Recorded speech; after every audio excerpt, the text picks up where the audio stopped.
시편 86편 1절에서 5절까지 되겠습니다. 시편 86편 1절에서 5절까지 말씀 제가 공부해 올립니다.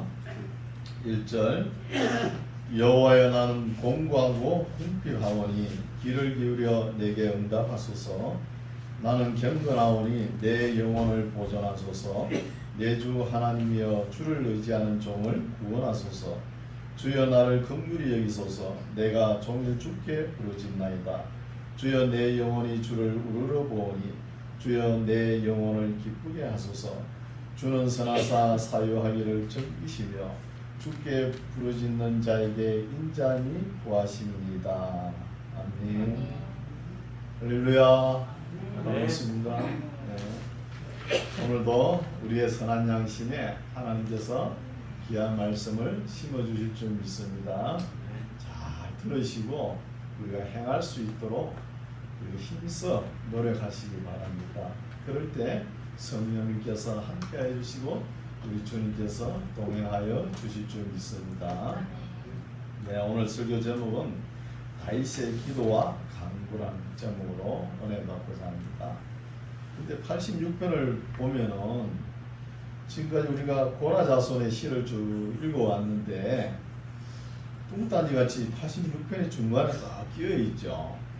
이게 왜 이렇게 됐는지 모르겠어요.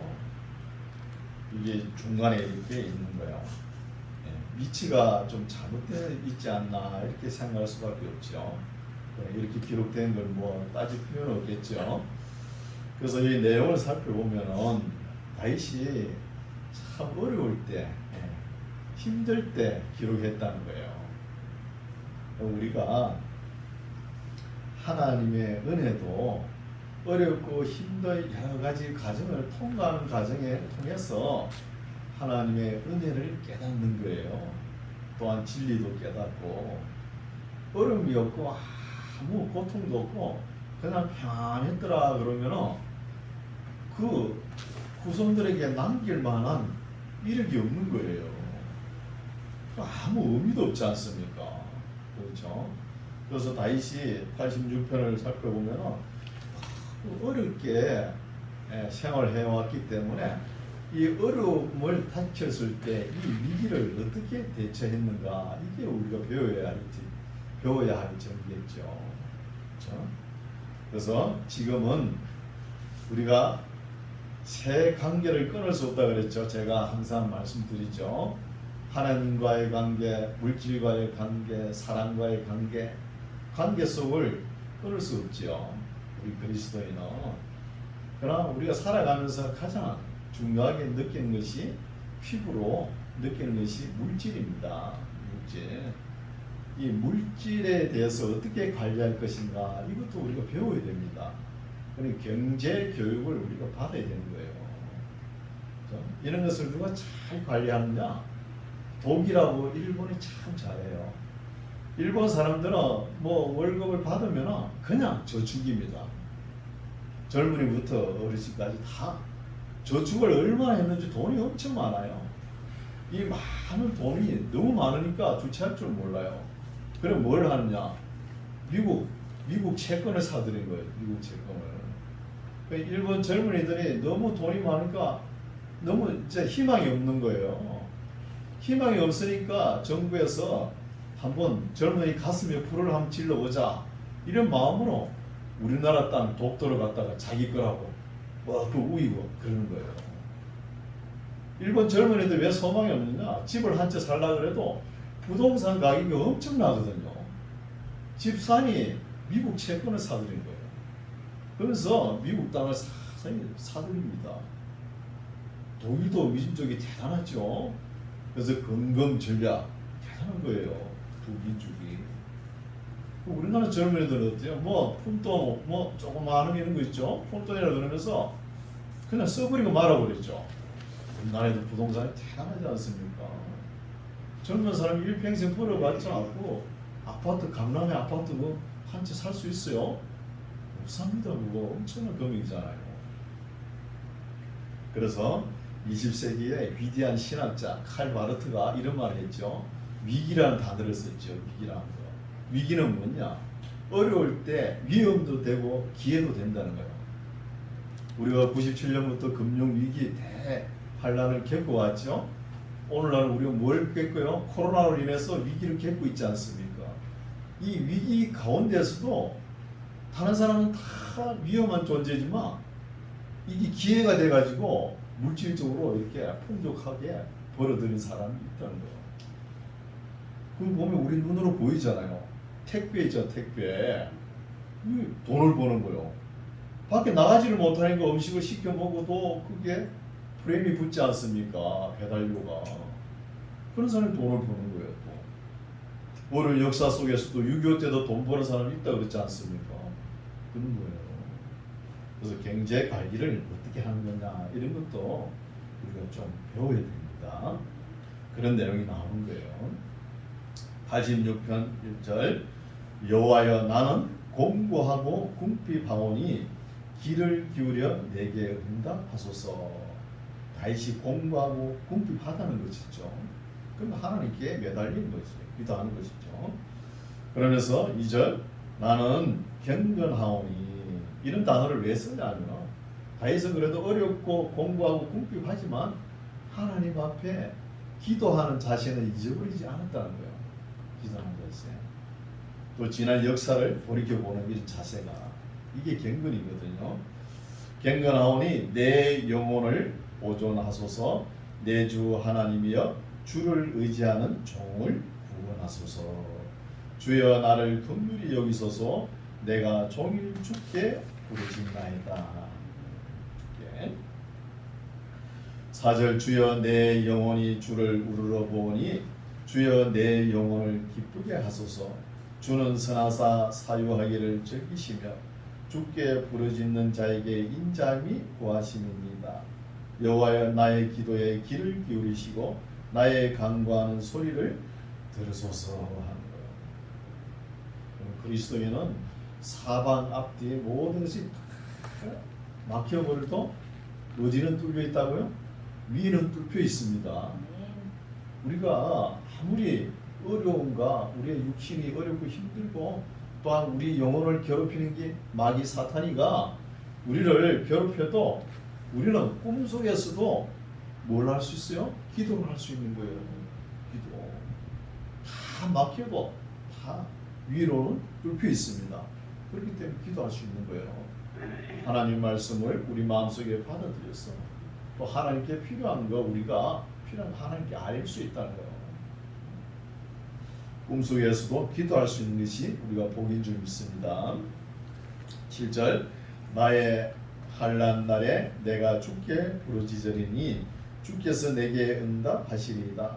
주여 신들 중에 주와 같은 자 없사오며 주의 행사와 같음도 없나이다. 주여 주의 지으신 모든 열방이 와서 주의 앞에 경배하며 주의 이름에 영화를 돌리리이다. 대저 주는 강대하사 기사를 행하시오니 주만 하나님이십니다. 여호와여 주의 도로 내게 가르치소서. 내가 주의 진리에 행하오리니 일심으로 주의 이름을 경외하게 하소서.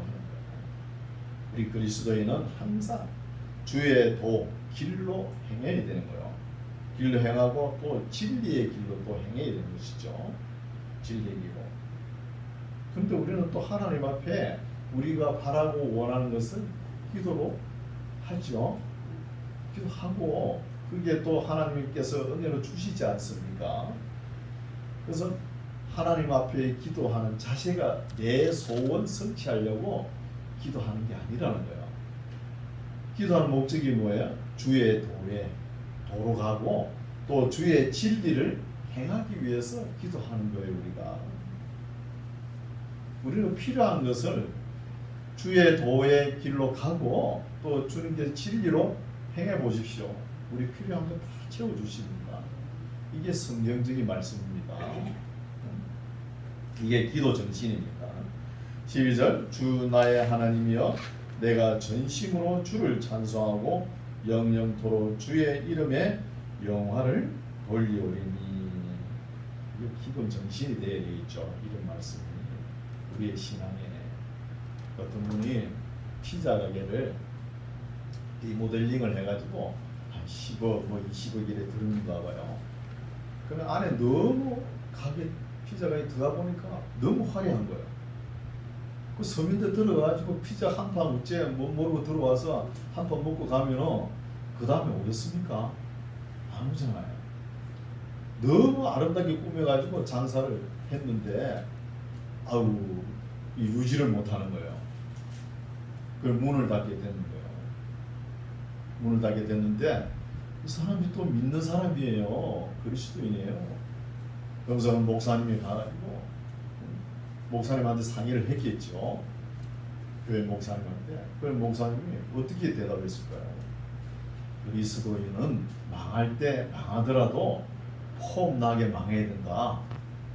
그래가지고 그 가게를 폐해 예배를 아주 거창하게 드렸다는 거예요.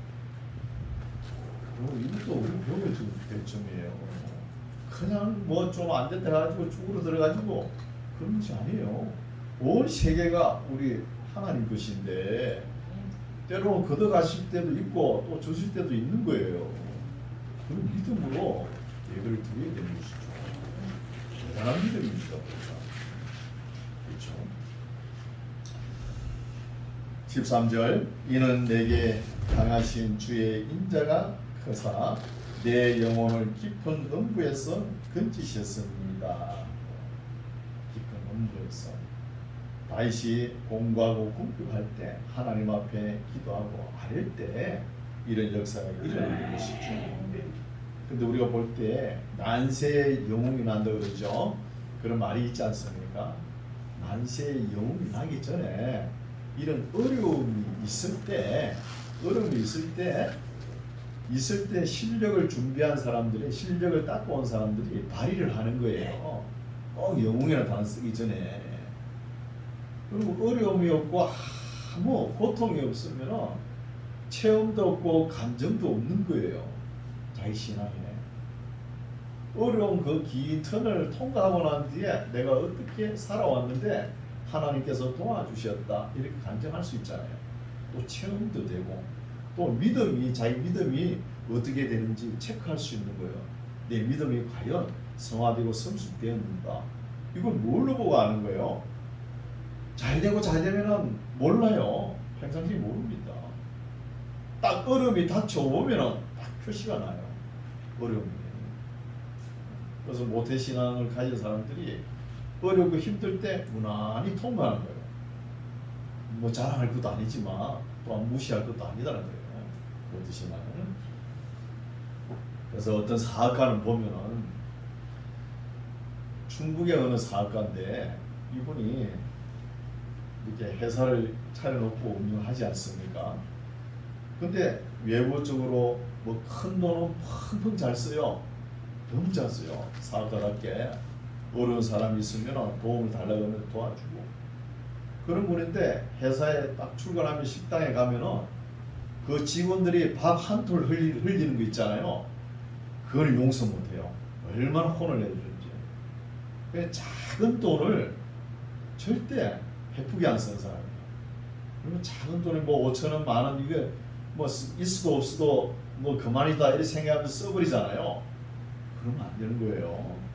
그건 경제 교육을 못 받은 사람이에요. 그게 모여가지고 큰 돈이 되지 않습니까? 우리가 일을 하려면 뭐 어떻게 돈이 있어야 일을 하는 거예요. 돈이. 그렇죠? 큰 돈이 일을 하게끔 그 기본이 뭐예요? 적은 돈이라고 적은 돈. 이런 경제 관념이 있어야겠죠. 그리고 다윗이 왜 다윗 되게 했습니까? 그 골리앗이 있기 때문이에요. 골리앗이 있기 때문에 다윗이 다윗 되지 않습니까? 이런 모습을 볼 수 있죠. 이는 내게 행하신 주의 인자가 크사 내 영혼을 깊은 음부에서 건지셨습니다. 하나님이여 교만한 자가 일어나 나를 치고 강포한 자의 무리가 내 손을 찾아 싸우며 자기 앞에 주를 두지 아니하였나이다. 자기 앞에 주 하나님을 두지 않는 것이 하나님을 무시한 거예요. 이게 교만한 태도입니다. 교만한 태도. 하나님이 없다는 것이 이게 얼마나 교만합니까? 그렇죠? 15절 그러나 주여 주는 긍휼히 여기시며 은혜를 베푸시며 노하기를 더디하시며 인자와 진실이 풍성하신 하나님이시오니 내게로 돌이키사 나를 긍휼히 여기소서 주의 종에게 힘을 주시고 주의 여종의 아들을 구원하소서 은총의 표징을 내게 보이소서. 다시 은총의 표징 눈에 보이도록 좀 표가 될 수 있도록 보여달라는 것이죠. 이런 단어를 쓰는 거 보면은 앞에 공고하고 궁핍하오니 이런 기도를 오랫동안 했다는 것을 볼 수 있죠. 오랫동안 이 문제를 가지고 은총의 표징을 내게 보이소서. 그러면 나를 미워하는 저희가 보고 부끄러워하오리니 여호와여 주는 나를 돕고 위로하십니다. 그리고 다윗은 어려울 때 하나님을 의지하고 기도했다는 것이죠. 여러분 어려울 때 인생은 여기서 끝장이다, 여기가 결론이다 이렇게 생각하지 마십시오. 앞으로 많이 남아 있는 거예요. 앞으로. 그리고 하나님의 징계가 좀 임하면은 나는 저주받았다 이렇게 또 생각합니다. 그렇게 생각하지 말라고요. 또 생각하지 말고 다시 하나님의 말씀으로 경건한 모습으로 돌아와야 되겠죠. 돌아오면은 그 잘못된 것이 다시 좋았던 시절로 극복이 되는 거예요. 되면서 하나님을 찬송하고 하나님의 영광을 나타내는 것이죠. 그런 이야기를 하는 것이 87편을 살펴보겠습니다. 그 기지가 성산에 있으며 이 성산은 예루살렘을 나타내죠. 예루살렘 있으며 여호와께서 야곱의 모든 거처보다 시온의 문들을 사랑하시는도다. 하나님의 성이여 너를 가리켜 영광스럽다 말하는도다. 내가 라합과 바벨론, 라합은 애굽 나라의 별칭이죠. 라합의 뜻이 뭐냐? 신화적인 용어인데 이거는 바다의 괴물이라는 뜻이에요. 바다의 괴물로 이야기 풀이가 되는데 이것은 애굽을 나타내는 별칭으로 쓴다는 것이죠. 라합과 바벨론을 나를 아는 자 중에 있다 말하리라. 보라 블레셋과 두로와 구스여 이도 거기서 났다 하리로다.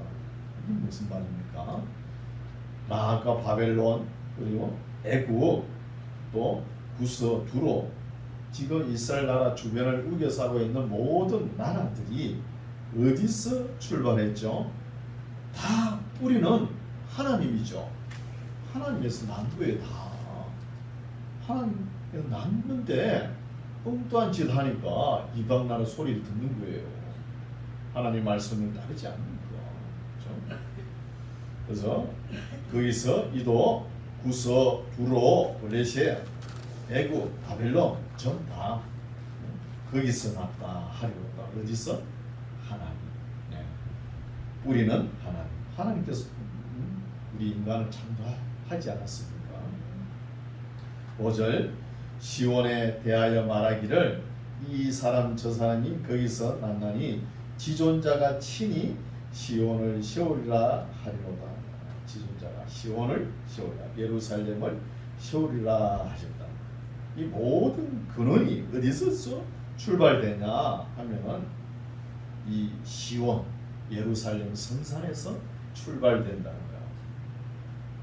우리나라 사람 그 김용옥 교수인가 그래 똑똑하다고 뭐 TV도 많이 나오고 그랬죠.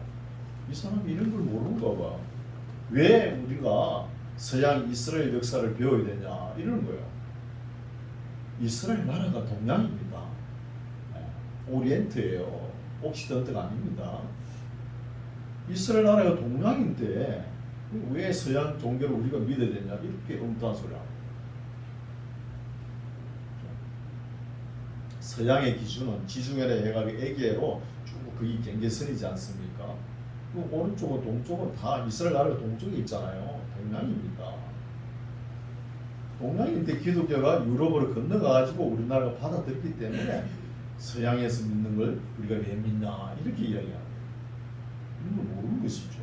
좀 그렇게 똑똑한 사람이라 하지만 6절 여호와께서 민족들을 등록하실 때에는 그 수를 세시며 이 사람이 거기서 났다 하시리로다. 이 사람이 모든 민족들이 어디서 나 출발점이 어디라고요? 예루살렘이라는 거예요. 시온성. 우리도 여기서 났다는 거예요. 7절 노래하는 자와 춤추는 자는 말하기를 나의 모든 근원이 너게 있다 하리로다. 어디에? 시온 성산에 있다. 모든 근원이 예루살렘에서 출발했다는 거예요. 그러니까 예루살렘 성지가 온 인류의 성지가 되지 않습니까? 지금 예루살렘이 이것을 우리가 깨달았죠.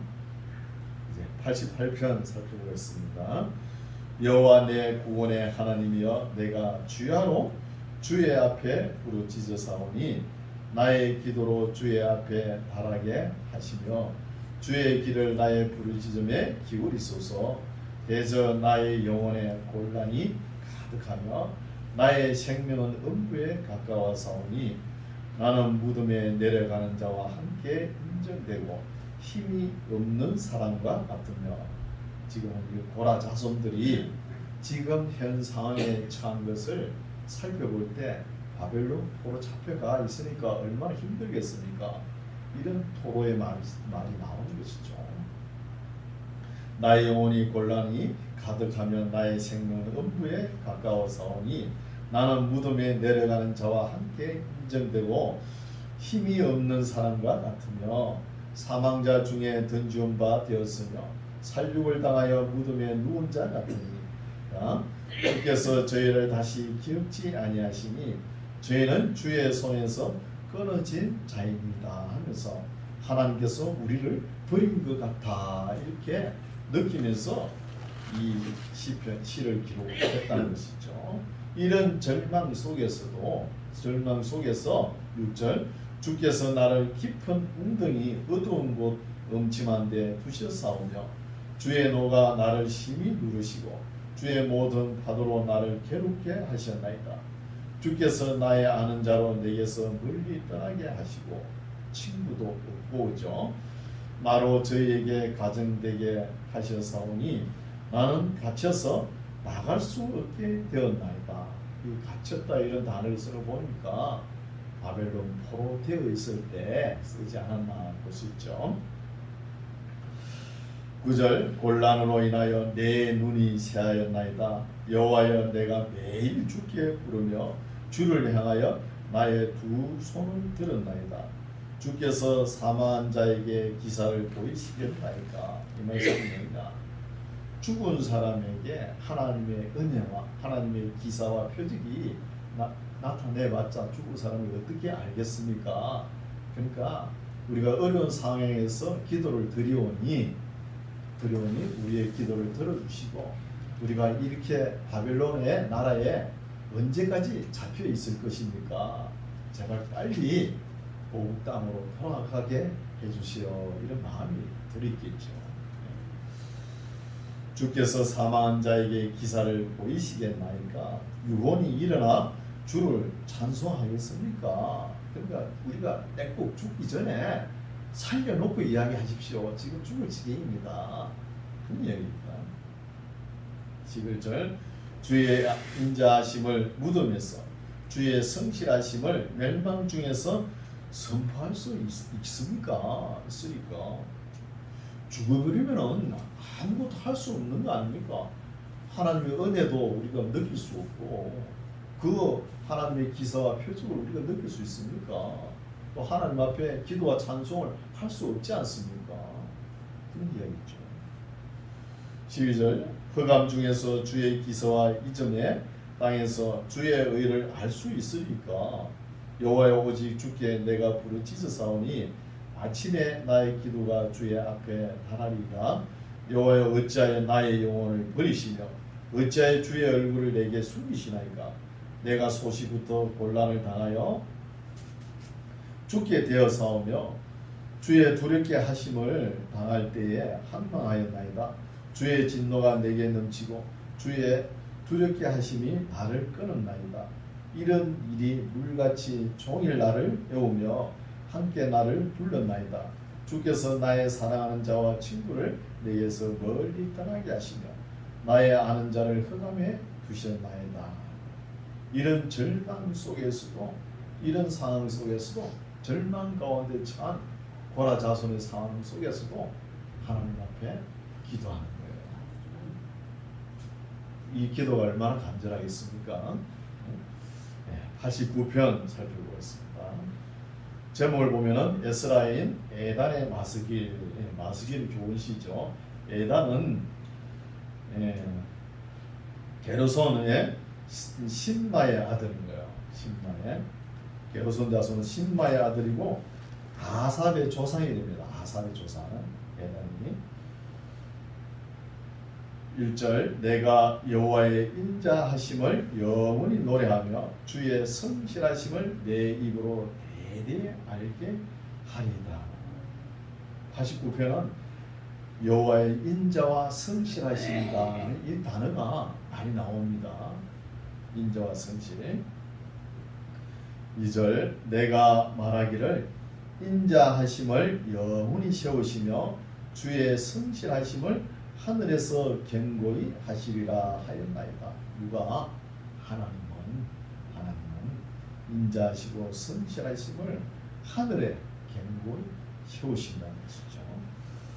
3절 주께서 이르시되 내가 나의 택한 자와 언약을 맺으며 내 종 다윗에게 맹세하기를 내가 내 자손을 영원히 견고히 하며 내 위를 대대 세우리라 하였다 하셨나이다.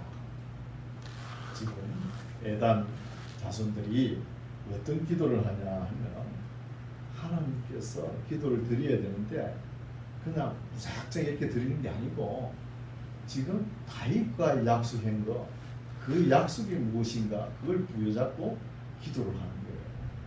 그런 내용이 나오는 것이죠. 우리도 기도할 때 성경 말씀을 통해 가지고 하나님께서 성경 인물이 80여 명 나오죠. 그 인물들하고 어떻게 관계를 맺었으며 어떻게 그런 인물들이 기도를 했는가 이런 걸 살펴볼 필요가 있어요. 그 약속들을 부여잡고 우리가 기도를 해야 되는 거예요. 맨날 우리 필요한 것만 그런 것만 기도하지 마시고 그런 거는 알아서 채워줍니다. 하나님께서 전지전능하신 하나님께서 우리가 필요한 거 뭐가 필요한 거 뭐 아쉬운 거 모르겠습니까? 다 알고 있어요. 우리가 신앙이 성숙되면 우리 하나님 앞에 어떤 기도를 해야 되겠다 이런까지 말씀을 통해 판단해야 되는 거예요. 지금 에단이라는 사람이 뭐 자손인지 에단이라는 사람이 하나님 앞에 기도하기를 하나님과 다윗과의 맹세한 것이 무엇인가 그걸 이제 찾아내 가지고 그걸 부여잡고 기도하는 거예요. 그 내용입니다. 4절 내가 너 누구죠? 다윗을 이야기했죠. 내가 너 자손을 영원히 견고히 하며 내 위를 대대 세우리라 하였다. 누가 그랬죠? 다윗과 하나님과의 맹세죠. 최소한도로 이것은 하나님께서 지켜주실 것이다는 믿음으로 기도하는 것이죠. 믿음으로. 현실은 답답하지만 5절 여호와여 주의 기사를 하늘이 찬양할 것이요 주의 성실도 거룩한 자의 회중에서 찬양하리다. 대저 궁창에서 능히 여호와와 비교할 자 누구며 권능 있는 자 중에 여호와와 같은 자 누구니까. 하나님은 거룩한 자의 회중에서 심히 의미하시오며 둘러있는 모든 자 위에 더욱 두려워할 자신이다. 여호와 만군의 하나님이여 주와 같이 능한 자 누구니까. 여호와여 주의 성실하심이 주를 둘렀나이다. 주께서 바다의 흉량함을 다스리시며 그 파도가 일어날 때에 평정케 하시나이다. 주께서 라합을 애굽이죠. 라합을 살육당한 자같이 하시고 주의 원수를 주의 능력에 칼로 흩으셨나이다. 하늘이 주의 것이요 땅도 주의 것이라. 세계와 그 중에 충만한 것을 주께서 건설하셨나이다. 남북을 주께서 창조하셨으니 바볼과 헤르몬이 주의 이름을 인하여 즐거워하나이다 하면서 하나님을 찬송하고 찬양을 올려드리죠. 이렇게 처음에는 찬송과 찬양을 올려드리면서 나중에 이 시편 기자가 자기가 할 말이 있다는 거예요. 다윗과 약속의 걸 먼저 언급했죠. 이제 뒤에는 본격적으로 이야기를 합니다. 12절 남북을 주께서 창조하셨으니 바볼과 헤르몬이 주의 이름을 인하여 즐거워하나이다. 주의 팔에 능력이 있사오며 주의 손은 강하고 주의 오른손은 높으십니다. 의와 공의가 주의 보좌의 기초라. 하나님의 보좌는 의와 공의가 기초가 되죠. 네, 보좌의 기초. 보좌의 기초라. 인자함과 진실함이 주를 앞서 행하나이다. 즐거운 소리를 아는 백성은 유복한 자라. 여호와여 저희가 주의 얼굴빛에 다니며 종일 주의 이름으로 기뻐하며 주의 의로 인하여 높아지오니 주는 저희 힘의 영광이시니라. 우리 뿔이 주의 은총으로 높아지리니 우리 방패는 여호와께 속하였고 우리 왕은 이스라엘의 거룩한 자에게 속하였습니다 하면서 끊임없이 찬양을 올리죠. 이렇게 찬양을 올리는 것은 최소한 다윗과 약속한 것은 하나님께서 지켜주실 것이다 이런 믿음으로 찬양을 올리고 이제 뒤에는 또 기도가 나오는 거예요. 19절 주께서 이상 중에 주의 성도에게 말씀하시기를 내가 돕는 힘을 능력 있는 자에게 더하며 백성 중에서 택한 자를 높였으되 내가 내 종 다윗을 찾아 나의 거룩한 기름으로 얻도다고요. 이거는 우리가 역사서를 읽어와서 알 수 있죠. 다윗과 하나님과의 약속은 깨어질 수가 없다는 것이죠.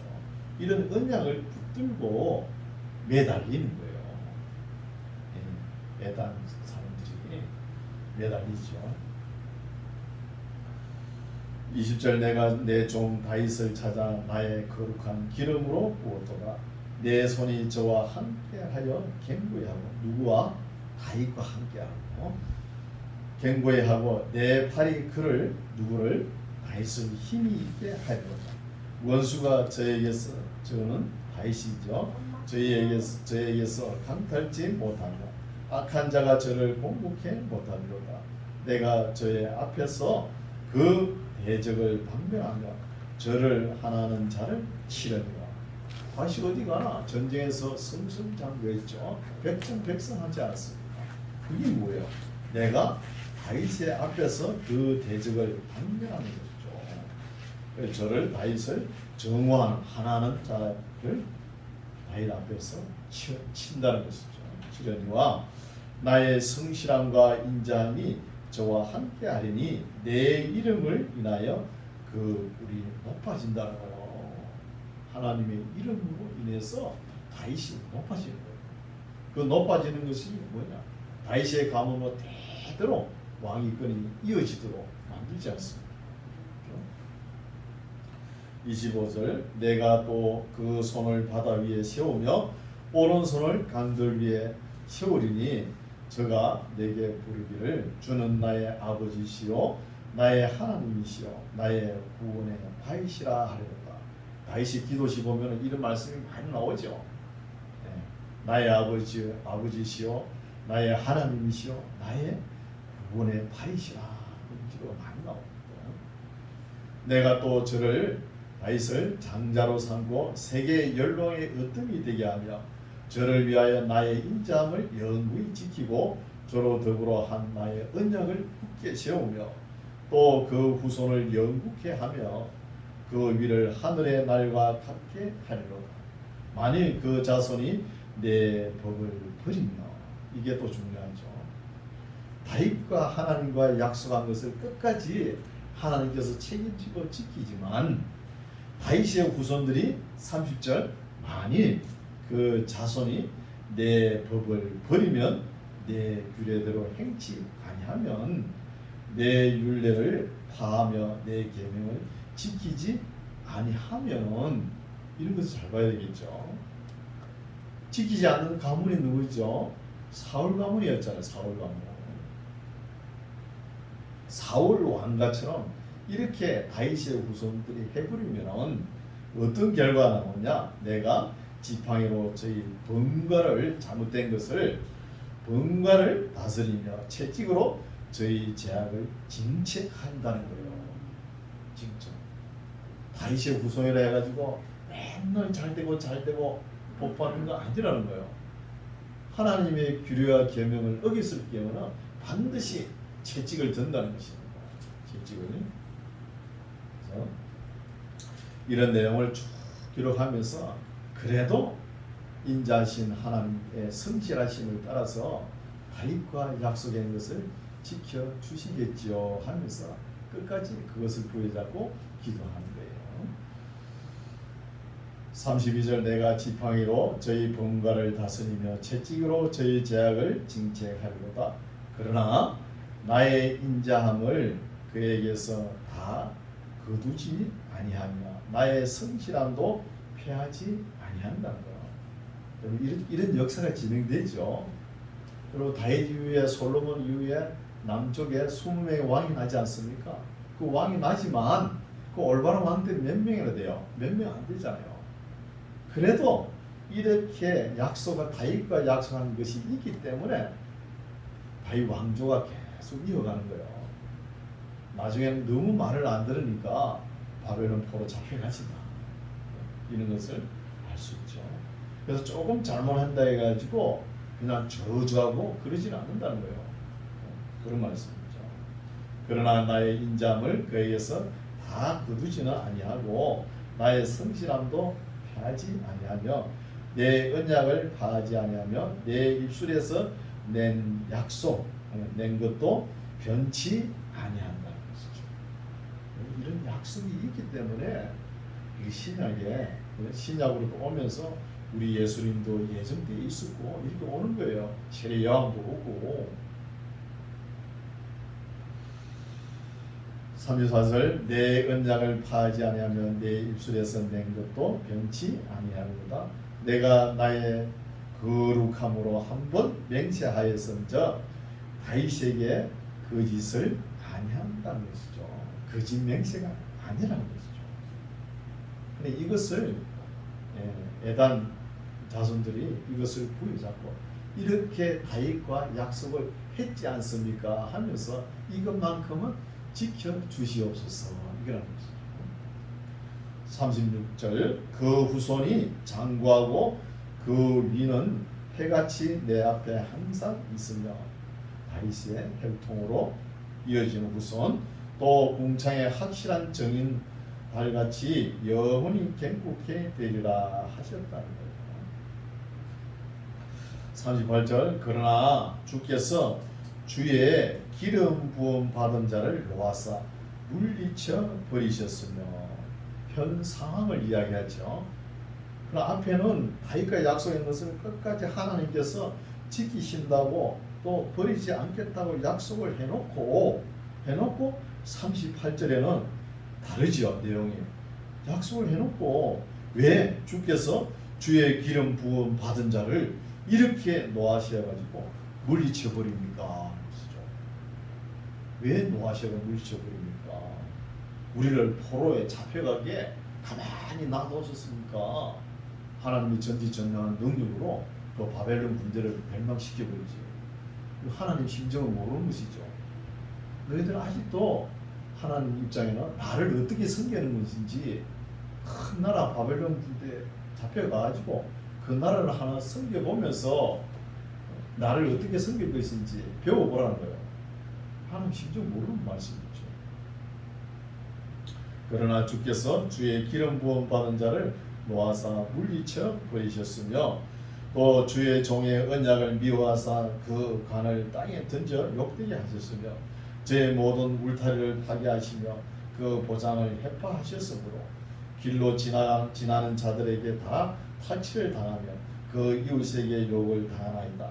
주께서 저희 대적의 오른손을 높이시고 저희 모든 원수로 기쁘게 하셨으며 저희 칼날을 분하게 하사 저로 전장에 서지 못하게 하셨으며 저희 영광을 거치게 하시고 그 위를 땅에 엎으셨으며 그 소년의 날을 단축해 하시고 저를 수치로 덮으셨나이다 하는 것이죠. 현 상황, 현재의 처한 상황을 이야기하는 것이죠. 이렇게 하지 않았습니까? 그러면서 이렇게 다윗과 약속을 해놓고 왜 이렇게 우리를 괴롭히는 바벨론 군대에 잡혀오게 해놓고 이런 것은 하나님께서 다윗의 혈통을 이렇게 대대로 지킨다고 약속을 해놓으시고 이렇게 해버린 것은 하나님께서 잘못된 거 아닙니까? 이게 반문하는 것이죠. 46절 여호와여 언제까지니까 이렇게 괴로운 날이 언제까지니까 스스로 영원히 숨기실 것입니까? 주의 노가 언제까지 불붙듯 하시겠습니까? 이제는 따지는 거예요. 앞에는 하나님을 그렇게 찬양을 했죠. 찬양을 해놓고 이제 지금 와서는 현 상황을 보니까 이렇게 노하시면은 우리는 어떻게 하는 말입니까? 이런 말씀이죠. 찬양해놓고 묻고 있습니다. 47절 나의 때가 얼마나 단축한지 기억하소서. 주께서 모든 인생을 어찌 그리 허무하게 창조하셨습니까? 하셨는지요. 우리의 인생 길은 7, 80 이렇게 짧게 손바닥만 길이만큼 창조해놓고 살게끔 해놓고 이렇게 노하시면 어떻게 하자는 것입니까? 그런 이야기입니다. 처음에 우리가 선악과 사건으로 인해서 그 과일 하나 잘못 따먹은 거 가지고 이렇게 재월이 정축이 된 거예요. 재월이 정축되면서 또 힘 있는 자들이 그 마음에 드는 여인들을 다 차지해가지고 모든 힘 있는 자들이 자기 아내로 맞이하였습니다. 그러면서 또 사장에 보면 자기 동생을 때려주고 이렇게 재월이 정축해가지고 타락의 길로 가는 거예요. 그래서 하나님께서 노아 홍수로 진멸하시죠. 노아 홍수 때 하나님께서 모든 식물을 먹을 수 없잖아요. 그래서 동물을 허락한 거예요. 동물을 먹을 수 있도록. 이 동물을 먹은 것도 하나님의 뜻이 있는 거예요. 구약시대처럼 800년, 900년 살아보시오. 교만해가지고 말 안 들어요. 우리 인생이 7, 80 짧으니까 그래도 예수를 믿고 회개하고 천국 가는 것이지. 인생 길어보세요. 한 900년 이 생명 길어보세요. 그 한 700년 동안 애매히다가 까불다가 한 200년 예수 믿다 그렇게 갈 거예요. 하나님 그렇게 하지 않는다는 거예요. 그리고 우리가 먹는 음식을 동물도 육식을 할 수 있도록 허락해놓고 하나님의 마음은 어떠냐? 빨리 죽게끔 하는 거예요. 이게 하나님의 섭리예요. 빨리 죽게끔 하라 했다고 그러죠. 큰 교회는 또 이렇게 설교 안 할 거 아닙니까? 항상 인자하시고 긍휼하시고 사랑이 풍부하신 하나님이 어떻게 그렇게 할 수 있냐 이럴 거 아닙니다. 왜 수명이 단축된 이유가 있는 거예요. 우리의 재벌이 정축한 이유가 있잖아요. 하도 죄를 많이 지니까 하나님께서 그렇고 동물을 먹이는 거잖아요. 그 먹음으로 인해서 900년, 700년, 800년 다윗도 70세, 80 못 살았잖아요. 그렇게 수명이 단축되는 거예요. 이유가 있는 것입니다. 이런 것을 알 수 있죠. 48절 누가 살아서 47절 나의 때가 얼마나 단축한지 기억하소서. 주께서 모든 인생을 어찌 그리 허무하게 창조하셨는지요. 누가 살아서 죽음을 보지 아니하고 그 영혼을 음부의 권세에서 건지리까. 주여 주의 성실하심으로 다윗에게 맹세하신 이 전 인자하심이 어디 있나이까. 주는 주의 종들의 받은 해방을 기억하소서. 유력한 모든 민족의 해방이 내 품에 있사오니 여호와여 이 해방은 주의 원수가 주의 기름 부음 받은 자의 행동을 해방한 것이로소이다. 여호와를 영원히 찬송할지어다. 아멘 아멘 하면서 제 3권이 끝나는 것이죠. 시편은 총 5권으로 되어 있죠. 제3권이 끝납니다. 네, 말씀을 정리해 보면은 다윗이 어렵고 힘들 때, 공부하기에 궁핍할 때, 이 위기가 다가올 때 어떻게 대처할 것인가, 이것을 말씀을 살펴보고, 또 모든 것이 근원이 예루살렘에서 출발했다는 것이죠. 그런 말씀이 있고, 또 마지막으로는 다윗에게 약속한 것을 부여잡고 애단 사람들이 하나님께 기도하고 찬양하는 모습을 살펴보았습니다. 그러면 우리가 걸어갈 길은 하나님의 길을 걸어가고 또 하나님의 진리를 찬양하면서 신앙생활하는 저와 여러분 되시기 바랍니다. 기도하겠습니다. 하나님 아버지 감사합니다.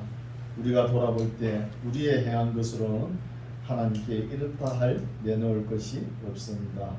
하나님의 성실한 약속과 다윗의 후손에게 약속하신 그 약속만을 이루어질 것이라 믿고 간구하는 소리를 들었습니다. 자비로우신 하나님 아버지, 우리의 행위를 돌아볼 때 하나님께 아무것도 드릴 것도 내놓을 것도 없지만 우리 구주 예수 그리스도로 말미암아 그 이름을 의지하여 드리는 기도를 들으시고 이 땅에서 우리가 사는 날 동안에 하나님을 기뻐하는 일을 잘 감당할 수 있도록 먼저 그 뜻을 깨닫고 그 뜻을 이루기 위해서 우리 자신을 헌신하며 맡은 일에 죽도록 충성하는 우리 모두가 되게 하옵소서. 예수님 이름으로 기도드립니다.